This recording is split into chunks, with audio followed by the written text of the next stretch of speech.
The polygraph controversy. Is it trustworthy anymore? Welcome back to the channel, welcome back to the vlog. If you're new, my name is Steve Chapman.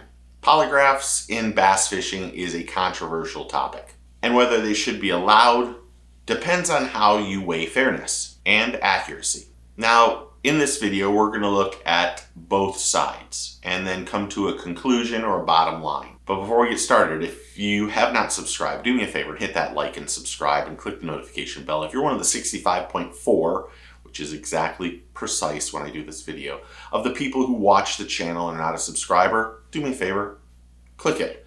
Click that bell so you know when a new video comes out, and thank you. Now, why should polygraphs be allowed in professional bass fishing? Number one, they deter anglers from cheating. Just the threat of a polygraph can discourage rule breaking, and that's really the biggest thing going for polygraphs. They also add integrity to the results. With big money on the line, organizers want reassurance that no one is cheating.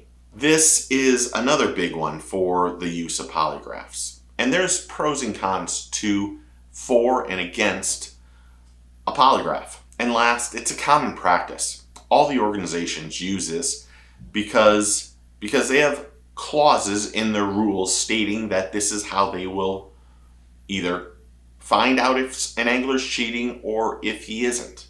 And we have had a slew of polygraph issues over the last couple of years, which makes you wonder, is it really trustworthy anymore? Why should they not be allowed?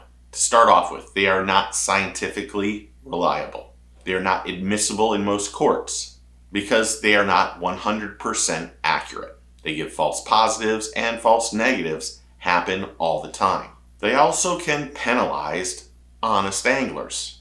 Nervous or anxious anglers can fail even if they're telling the truth. And they are especially problematic in high pressure environments. Anglers that worry about what's going on and then maybe not getting the baseline properly can at times have issues. And there's legal and ethical concerns with taking a polygraph. Forcing someone to submit to a polygraph could raise privacy issues. But there is a reason why we have them in the rules. This is really the only way to go back and enforce the rules that are inside that the anglers sign a contract for. And while there's always some pros and some cons, you have to weigh in which one is more important. These days, it seems like if you have a false or you get a negative rating on a polygraph, that instantly you're disqualified. There's no way to go back and prove your innocence. It's one and done. But should we rely so much on the polygraph and make them trustworthy? Now, the bottom line is, yes, we should. They should be allowed. Or done with limits if used sparingly.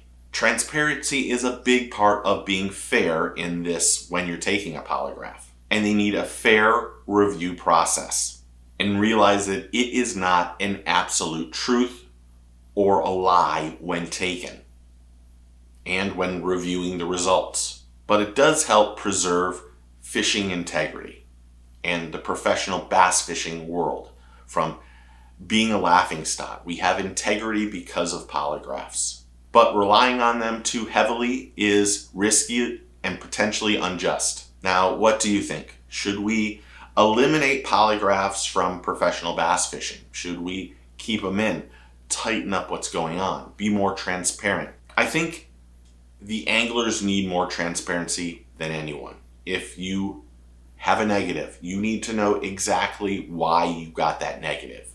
If the question is asked a certain way or differently, will it give you a positive or a negative? And that's a big thing that anglers need to realize. Not to mention, if you're on the water all day and you're dehydrated and you're tired, and now you're being stuck for another 2 or 3 hours or however long it takes to do a polygraph after having such a long day and being stressed out, does that have an effect on the results?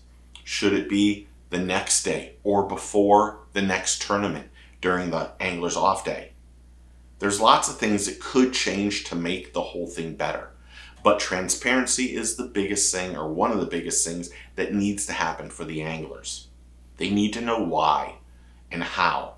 They also need to remember they should get the exact results and the video and the examiner's name.